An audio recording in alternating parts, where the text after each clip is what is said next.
नमस्कार, स्वागत आप करें न्यूज 24 पर। मैं हूं प्रिंस लांबा। हरियाणा प्रदेश के अंदर आईपीएस वाई पूर्ण कुमार और एएसआई संदीप लाठर के मामलों के शांत होने के बाद अब हरियाणा सरकार के बीजेपी सरकार के भ्रष्टाचार मुक्त हरियाणा के दावे हवा हवाई होते नजर आ रहे हैं। हम ऐसा क्यों कह रहे हैं, आपको विस्तार से बताते हैं। पूरा मामला क्या है वो आपको विस्तार से समझाते हैं। सबसे पहले जानने वाली और गौर करने वाली बात यह है कि इन दोनों मामलों के शांत होने के बाद अब एसीबी यानी कि एंटी करप्शन ब्यूरो दोबारा से हरियाणा प्रदेश में सक्रिय हो चुकी है। हरियाणा प्रदेश के अलग अलग इलाकों में आए दिन एसीबी के द्वारा बड़ी कार्रवाइयां की जा रही हैं, जिससे पूरे प्रदेश के अंदर खलबली मची है। एक तरीके से कहा जाए तो हर सरकारी महकमे में डर का माहौल है कि कहीं उनका नंबर एसीबी के द्वारा ना लगा दिया जाए। इसी क्रम में एंटी करप्शन ब्यूरो ने महेंद्रगढ़ जिले के अंदर अटेली विधानसभा में अटेली हलके में भी एक बड़ी कार्रवाई की, जिसमें बीडीपी ऑफिस में तैनात एक कलरक को और उसके सहयोगी को 40,000 रुपए रिश्वत के साथ रंगे हाथ गिरफ्तार कर लिया। वैसे तो बीडीपी कार्यालय को कहीं ना कहीं एक तरीके से आम लोगों की नजरों में भ्रष्टाचार का अड्डा माना जाता है। कहा जाता है कि यहां से हर पंचायत में विकास के लिए फंड मिलता है, जिसमें बड़ी गड़बड़ी की जाती है। बड़ा गड़बड़ झाला अनेक स्थानों पर देखने को मिलता है। लेकिन बीडीपी कार्यालय में एक और भी तरीके से भ्रष्टाचार किया जा सकता है, जो अटेली बीडीपी कार्यालय में तैनात कलरक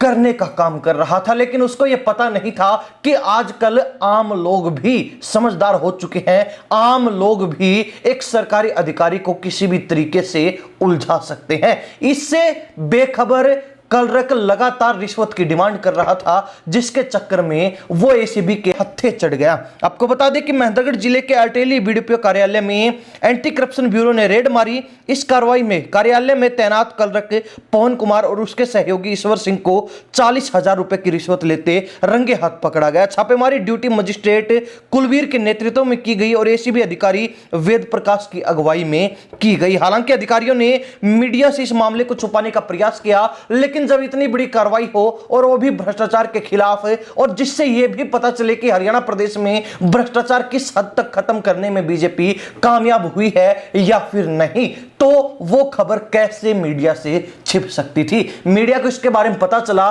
और मीडिया ने पूरा मामला हाईलाइट कर दिया। अब आपको बता दें कि शिकायतकर्ता हरिराम निवासी मिर्जापुर ने एसीबी को शिकायत दी थी कि उसके दुकान के पास एक पंचायत की जमीन लगती है, जिस पर विभाग को दीवार बनाने का प्रावधान है, लेकिन दीवार बनने के बाद उसकी दुकान का रास्ता बंद हो जाएगा। हरिराम ने बताया कि बीडीपी कार्यालय में तैनात कलरक पवन कुमार ने उससे कहा कि यदि वह पंचायती जमीन पर दीवार नहीं बनवाना चाहता है तो इसके बदले पहले 1 लाख रुपए देने होंगे, जिसके बाद यह बात जो है 40,000 रुपए में तय की गई। यानी कि सौदा 40,000 रुपए में तय किया गया। पहले 1 लाख मांगे गए, लेकिन उसके बाद बिचौलिया आया, बिचौलिए ने दोनों के बीच समझौता करवाया और 40,000 रुपए में डील कर दी गई। बिचौले ने कहा कि पैसे देने पर ही उसका काम रुक पाएगा। कलरक की इस मांग से परेशान होकर हरिराम ने इसकी शिकायत एंटी करप्शन ब्यूरो को दे दी। शिकायत की जांच के बाद एसीबी ने योजना बनाकर अटेली बीडीपी कार्यालय में छापा मारा। खास बात यह है कि जो 40,000 नोट पहले बिचौलिए के पास पहुंचे और उसके बाद कलरक के पास पहुंचे, उन पर एसीबी ने पहले ही केमिकल लगा दिया था। जिसके बाद जब छापेमारी में कलरक और उसके सहयोगी को गिरफ्तार किया, तो उसके बाद जब उनके हाथ पानी में डुबोए गए तो पानी का रंग बदल गया, पानी का रंग लाल हो गया, जिससे यह स्पष्ट हो गया था कि रिश्वत के पैसे सहयोगी को मिलने के बाद, बिचौलिए को मिलने के बाद कलरक तक पहुंच चुके हैं। अब कलरक के साथ साथ सहयोगी को उठाने के बाद एसीबी ने 40,000 रुपए भी जब्त कर लिए हैं। अब इस मामले से अंदाजा लगाया जा सकता है कि हरियाणा प्रदेश में जो बीजेपी सरकार लगातार तीसरी बार सत्ता में काबिज होने के बाद भी भ्रष्टाचार खत्म नहीं कर पा रही है, लेकिन दावे बड़े बड़े कर रही है। अक्सर सरकार की तरफ से, सरकार के नेता मंत्रियों की तरफ से सुनने को मिलता है कि हमने अपराध खत्म कर दिया और भ्रष्टाचार मुक्त हरियाणा को बना दिया है। लेकिन भ्रष्टाचार खत्म करने में सरकार किस हद तक कामयाब हुई है, उसका अंदाजा इन उदाहरणों से, इन जो है घटनाक्रमों से लगाया जा सकता है। अगर सरकार भ्रष्टाचार खत्म करने में कामयाब होती तो एंटी करप्शन ब्यूरो को इस तरीके से आए दिन हरियाणा प्रदेश के अलग अलग इलाकों में धड़ाधड़ कार्रवाई नहीं करनी पड़ती।